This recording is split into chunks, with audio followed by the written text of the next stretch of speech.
मेरा नाम है डुमरेश और आज हम स्टार्ट करने जा रहे हैं भगवद गीता अध्याय 16 का श्लोक। देवी तथा आसुरी स्वभाव। दम्भोऽभिमान क्रोध पार्श्वते च अज्ञान चाभिचर्यते पाथ संपदाय सुरीम। हे पार्थपुत्र, दर्प अभिमान क्रोध कठोरता तथा ज्ञान ये आसुरी स्वभाव वाले के गुण हैं। तात्पर्य, इस श्लोक में नरक के राजमार्ग का वर्णन है। आसुरी स्वभाव वाले लोग धर्म तथा आत्मविद्या की प्रकृति का आडंबर रचना चाहते हैं। भले ही वह अनेक सिद्धांतों का पालन ना करते हो, वे सदैव किसी शिक्षा या प्रचुर संपत्ति का अधिकारी होने का दर्प करते हैं। वे चाहते हैं कि अन्य लोग उनकी पूजा करें और सम्मान दिखलाएं। भले ही वे सम्मान के योग ना हो, वे छोटी छोटी बातों पर क्रोध हो जाते हैं, खरी खोटी सुनाते हैं और नम्रता से नहीं बोलते। वे ये नहीं जानते कि क्या करना चाहिए और क्या नहीं करना चाहिए। वे अपनी इच्छा अनुसार सनकवश सारे कार्य करते हैं। वे किसी प्रमाण को नहीं मानते। वे यह आसुरी गुणों तभी से प्राप्त करते हैं जब वे अपनी माताओं के गर्भ में होते हैं, और ज्यों-ज्यों वे बड़े होते हैं त्यों-त्यों वे अशुभ गुण प्रकट होते हैं। देवी संपदेय मोक्षाय निबांतया आसुरी माता मासुरत संपदा देवी में विजाते श्री पांडव। दिव्य गुण मोक्ष के लिए अनुकूल है और आसुरी गुण बंधन दिलाने के लिए है। हे पांडव पुत्र, तुम चिंता मत करो, क्योंकि तुम देवी गुणों से युक्त होकर जन्मे हो। तात्पर्य, भगवान कृष्ण अर्जुन को यह कहकर प्रोत्साहित करते हैं कि वे आसुरी गुणों के साथ नहीं जन्मा है। युद्ध में उसका सम्मिलित होना आसुरी नहीं है, क्योंकि वह उसके गुणों दोषों पर विचार कर रहा था। वह यह विचार कर रहा था कि भीष्म तथा द्रोण जैसे प्रतिष्ठित महापुरुषों का वध किया जाए या नहीं। अथवा वह न तो क्रोध के वशीभूत होकर कार्य कर रहा था, न झूठी प्रतिष्ठा या निष्ठुरता के अधीन होकर अथवा वह आसुरी स्वभाव का नहीं था। क्षत्रिय के लिए शत्रु पर बाण बरसाना दिव्य माना जाता है, और ऐसे कर्तव्य से विमुख होना आसुरी अथवा अर्जुन के लिए शोक संताप करने का कोई कारण न था। जो कोई भी जीवन के विभिन्न आश्रमों के विधानों का पालन करता है, वह दिव्य पद पर स्थित होता है। दो भूता सग्र लोक श्रीमंदवे आसुरा व्यम च देव विस्तरत प्रोक्ता आसुर पार्थ में श्रेण। हे पार्थपुत्र, इस संसार में सर्जित प्राणी दो प्रकार के हैं, देवी तथा आसुरी। मैं पहले ही विस्तार से तुम्हें देवी गुण बतला चुका हूँ। अब मुझसे आसुरी गुणों के विषय में सुनो। तात्पर्य, अर्जुन को यह कहकर कि वह देवी गुणों से संपन्न होकर जन्मा है, भगवान कृष्ण अब उसे आसुरी गुण बताते हैं। इस संसार में बुद्ध जीव दो श्रेणियों में बटे हुए हैं। जो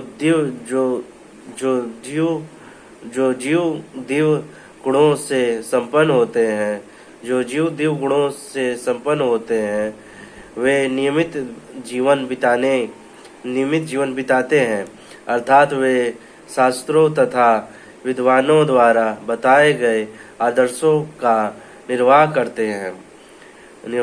मनुष्य को चाहिए कि प्रामाणिक शास्त्रों के अनुसार ही कर्तव्य निभाए। यह प्रकृति देवी कहलाती है, जो शास्त्र विहित विद्वानों को नहीं मानता और अपनी सनक के अनुसार कार्य करता रहता है, वह असुरी कहलाता है। शास्त्र के विधि विधानों के प्रति आज्ञा भाव ही एकमात्र कसौटी है, अन्य नहीं। वैदिक साहित्य में उल्लेख है कि देवता तथा असुर दोनों ही प्रजापति से उत्पन्न हुए हैं। अंतर इतना ही है कि एक श्रेणी के लोग वैदिक आदेशों को मानते हैं और दूसरे नहीं मानते। पार्वती च निर्वती च जना न विदर्शुरा न शौच नापि चाचरो न सत्य तेषु विद्यते।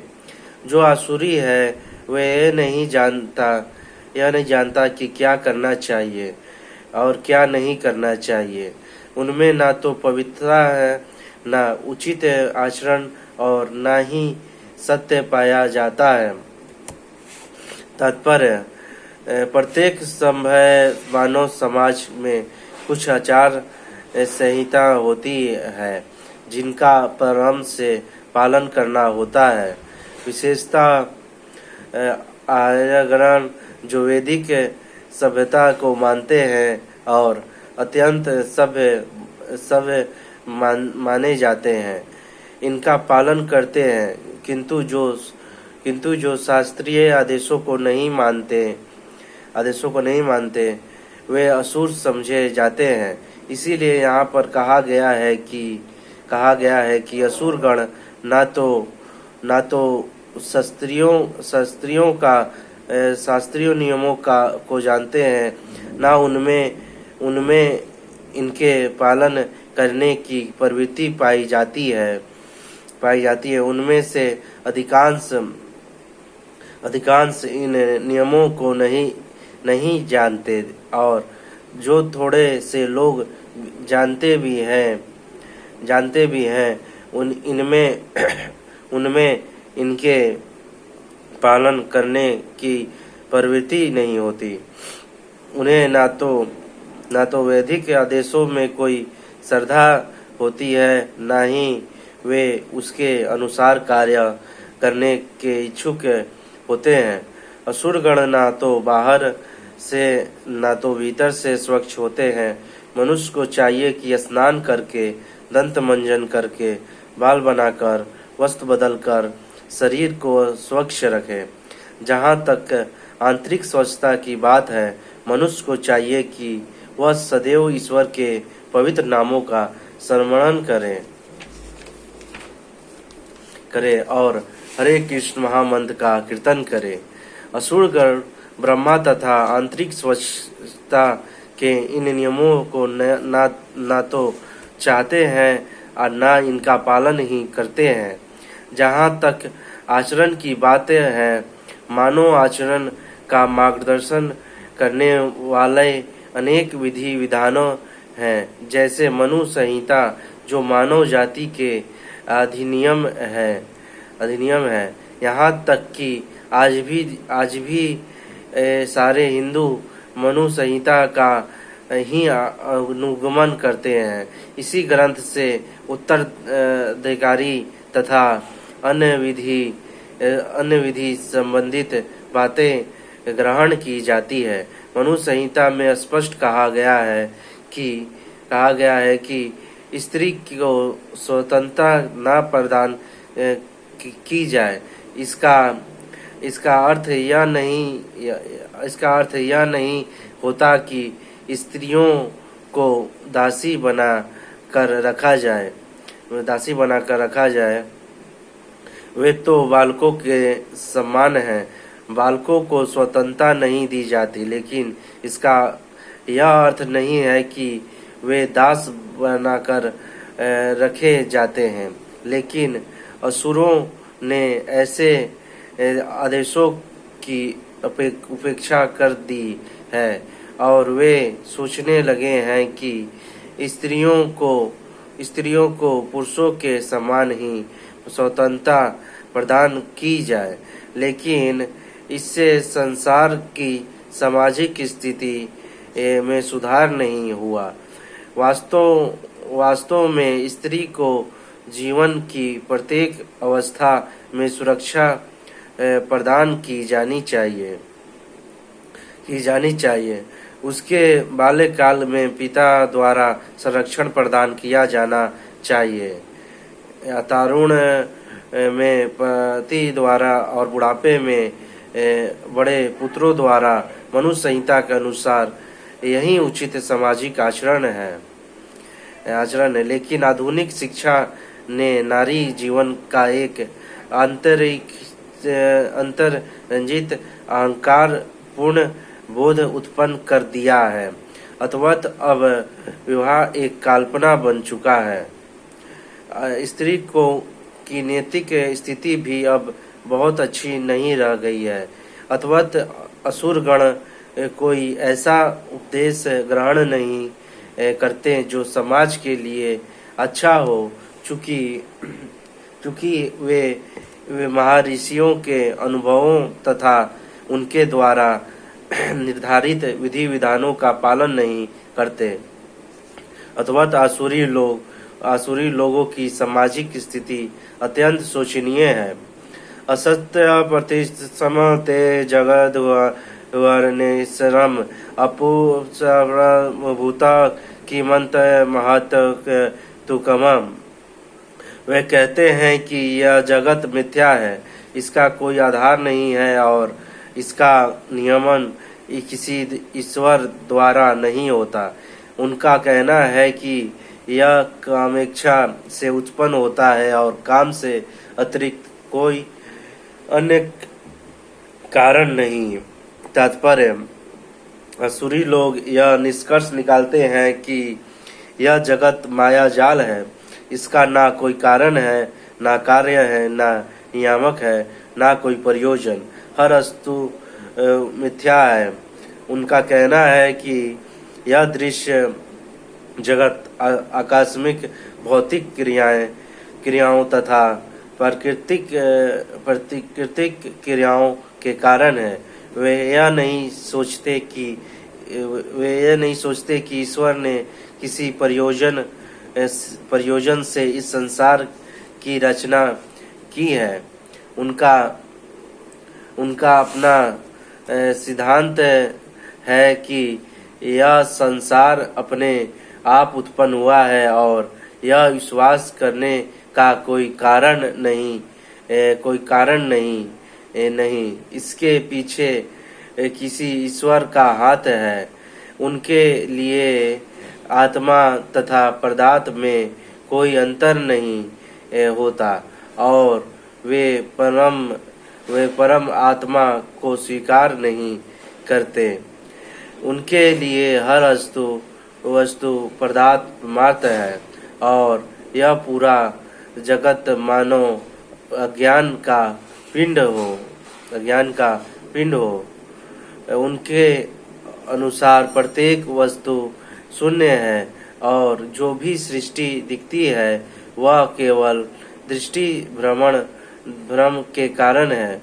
वे इसे सच मान बैठते हैं कि विभिन्नता से पूर्ण यह सारी सृष्टि अज्ञान का प्रदर्शन है। जिस प्रकार स्वप्न में हम ऐसी अनेक वस्तुओं की सृष्टि कर सकते हैं जिनका वास्तव में कोई अस्तित्व नहीं होता।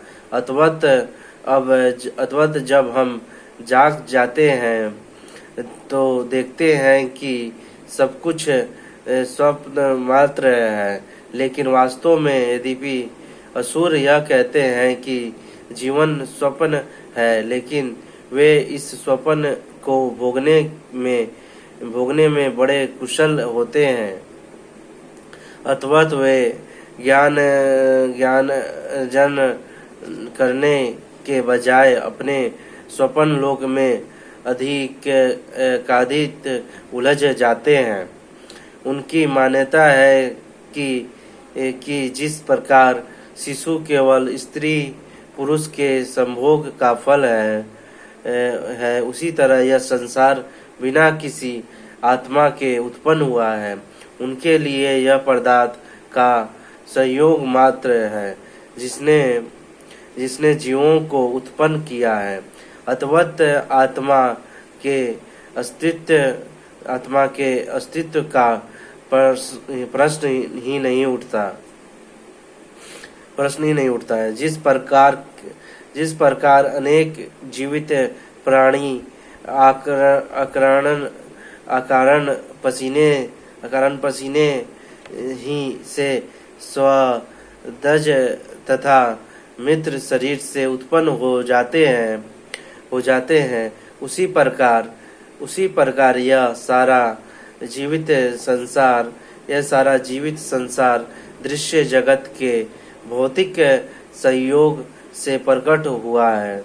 अथवत प्रकृति ही इस संसार की कारण स्वरूप है, इसका कोई अन्य कारण नहीं है। वे भगवत गीता में कहे गए कृष्ण के इन वचनों को नहीं मानते। माया संरक्षण प्रकृति सुयते सचाराम, सारा भौतिक जगत मेरे ही निर्देश के अंतर्गत गतिशील है। दूसरे शब्दों में असुरों को संसार की सृष्टि के विषय में पूरा ज्ञान नहीं है। प्रत्येक का अपना कोई ना कोई सिद्धांत है। उनके अनुसार शास्त्रों की कोई एक व्याख्या दूसरी व्याख्या के ही समान है, क्योंकि वे शास्त्रीय आदेशों के मानक ज्ञान में विश्वास नहीं करते। यथा दृष्टभया नष्टात्मानो प्रवर्तत कर्माण छाया जगतो हिता। ऐसे निष्कर्ष का अनुगमन करते हुए आसुरी लोग, जिन्होंने आत्मा ज्ञान खो दिया है और बुद्धिहीन है, ऐसे अनुपयोगी एवं भयावह कार्यों में प्रवृत्त होते हैं, जो संसार का विनाश करने के लिए होता है।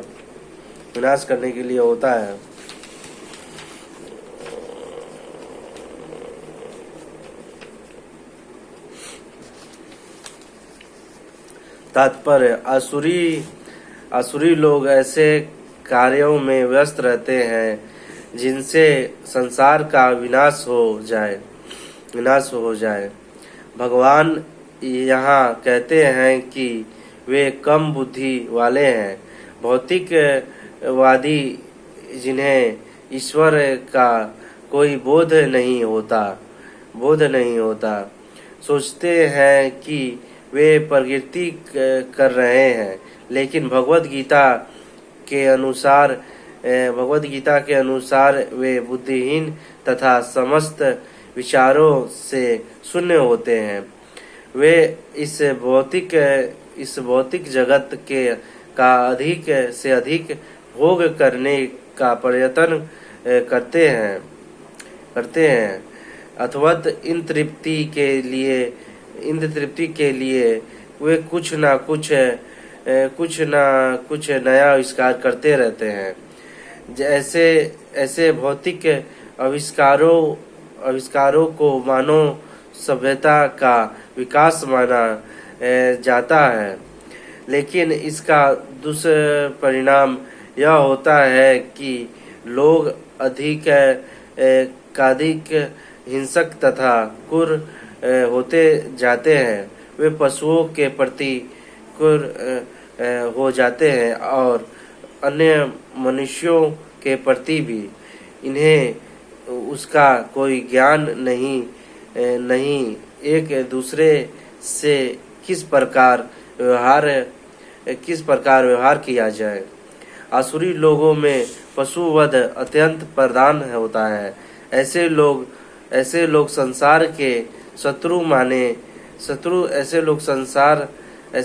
संसार के शत्रु समझे जाते हैं, क्योंकि वे अनंत ऐसा आविष्कार कर लेंगे या कुछ ऐसी दृष्टि कर देंगे जिससे सबका विनाश हो जाए। अप्रत्यक्ष यह श्लोक नाभि के अस्त्रों के आविष्कार की पूर्व सूचना देता है, जिसका आज सारे विश्व को गर्व है। किसी भी क्षण युद्ध हो सकता है और यह परमाणु हथियार विनाशील लीला उत्पन्न कर सकते हैं। ऐसी वस्तुएं संसार के विनाश के उद्देश्य से ही उत्पन्न की जाती है और यहाँ पर इसका संकेत किया गया है कि ईश्वर के प्रति अविश्वास के कारण ही ऐसे हथियार का आविष्कार मानव समाज में किया जाता है। वे संसार की शांति तथा संपन्नता के लिए नहीं होते हैं। काम्य से दुष्पुरा दम्भ्य मदयंत्र मोह दग्रीवता संत्रागता परवंते सुचेतवर्ता। कभी ना संतुष्ट होने वाले काम का आश्रय लेकर तथा गर्व के मद में मिथ्या के प्रतिष्ठा में डूबे हुए आसुरी लोग इस तरह मोहग्रस्त होकर सदैव क्षण भंगुर वस्तुओं के द्वारा अपवित्र कर्म का वर्त लिए रहते हैं। तात्पर्य, यहाँ पर आसुरी मनोवृत्ति का वर्णन हुआ है। असुरों में काम के कभी तृप्त नहीं होता। वे भौतिक भोग के लिए अपनी अतिरिक्त इच्छाएं बढ़ाते चले जाते हैं। यद्यपि वे क्षणभंगुर वस्तुओं को स्वीकार करने के कारण सदैव चिंतन मगन रहते हैं, तो भी वह मोहवश ऐसे कार्य करते जाते हैं उन्हें कोई ज्ञान नहीं होता। अथवा वे यह नहीं कह पाते कि वे गलत दिशा में जा रहे हैं। क्षणभंगुर वस्तुओं को स्वीकार करने के कारण वे अपने निजी ईश्वर निर्माण कर लेते हैं, अपने निजी मंत्र बना लेते हैं और तदा अनुसार कीर्तन करते हैं। इसका फल यह होता है कि वे दो वस्तुओं की ओर अधिकाधिक आकृष्ट होते हैं, काम भोग तथा संपत्ति संचय। इस प्रसंग में असूचित वर्ता शब्द अत्यंत महत्वपूर्ण है, जिसका अर्थ है अपवित्र व्रत। ऐसे आसुरी लोग मद, स्त्रियों, धूर्त कीड़ाएं तथा मांसाहार के प्रति आसक्त होते हैं। यही उनकी असूचित अर्थात अपवित्र गंदी आदतें हैं। दर्प तथा अहंकार से प्रेरित होकर वे ऐसे धार्मिक सिद्धांत मनाते हैं जिनकी अनुमति वैदिक आदेश नहीं देते। यद्यपि ऐसे आसुरी लोग अत्यंत निंदनीय होते हैं, लेकिन संसार में कृत्रिमी साधनों से ऐसे लोगों का झूठा सम्मान किया जाता है। यद्यपि वे नरक की ओर बढ़ते रहते हैं, लेकिन वे अपने को बहुत बड़ा मानते हैं। चिंतामन चिंतामन चिंतामन परियम च परिलानता पुरुषत्वमिसिता कामोपभोक्ता प्रमायता विधीय निश्चिता आशा परसता तवेदता काम क्रोध प्रयाणन इहन्ते काम भोग त्रमन्ते तथा जयन। उनका विश्वास है कि इंद्रियों की तुष्टि ही मानव सभ्यता की मूल आवश्यकता है। इस प्रकार मरण काल तक उनको अपार चिंता होती रहती है। वे लाखों इच्छाओं के जाल में बंधकर तथा काम और क्रोध में लीन होकर इंद्र तृप्ति के लिए अवैध ढंग से धन संग्रह करते हैं। तात्पर्य, आसुरी लोग मानते हैं कि इंद्रियों का भोग ही जीवन का चरम लक्ष्य है। वे आमरण इसी विचारधारा को धारण किए रहते हैं। वे मृत्यु के बाद जीवन में विश्वास नहीं करते। वे यह नहीं मानते कि मनुष्यों को इस जगत में अपने कर्म के अनुसार विविध प्रकार के शरीर धारण करने पड़ते हैं। जीवन के लिए उनकी योजनाएं का अंत नहीं होता और वे एक के बाद एक योजना बनाते रहते हैं जो कभी समाप्त नहीं होता। हमें ऐसे एक व्यक्ति की ऐसी आसुरी मनोरथी का निजी अनुभव है जो मरण काल तक अपने वेद से नए विनय करता है कि वह किस तरह उसके जीवन की अवधि 4 वर्ष बढ़ा दे, क्योंकि उसकी योजनाएं तब भी अधूरी थी। ऐसे मूर्ख लोग यह नहीं जानते कि वेद क्षण भर भी जीवन को नहीं बढ़ा सकता। जब मृत्यु का बुलावा आ जाता है तो मनुष्य की इच्छा पर ध्यान नहीं दिया जाता। प्रकृति के नियम किसी को निश्चित अवधि के आगे क्षण भर भी भोग करने की अनुमति प्रदान नहीं करते।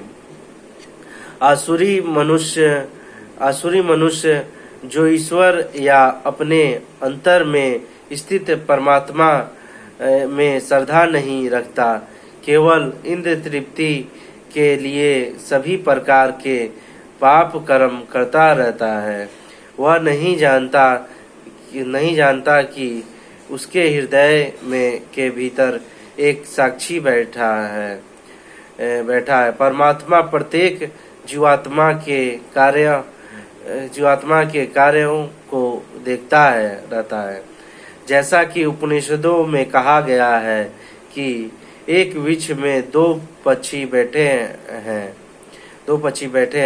एक पक्षी कर्म करता हुआ टहनियों में लगे सुख दुख रूपी फलों को भोग रहा है और दूसरा उसका साक्षी है। लेकिन आसुरी मनुष्य को ना तो वैदिक शास्त्र का ज्ञान है, ना कोई श्रद्धा है, अथवा वह इंद्र भोगों के लिए कुछ भी करने के लिए अपने को स्वतंत्र मानता है। उसे परिणाम की परवाह नहीं रहती। इदमया माया लभमतमा पराशत मनोरथम इदामयमस्तदम्पयम में भविष्यते पुनर्धर्मम असो मया अतः शत्रु निश्चय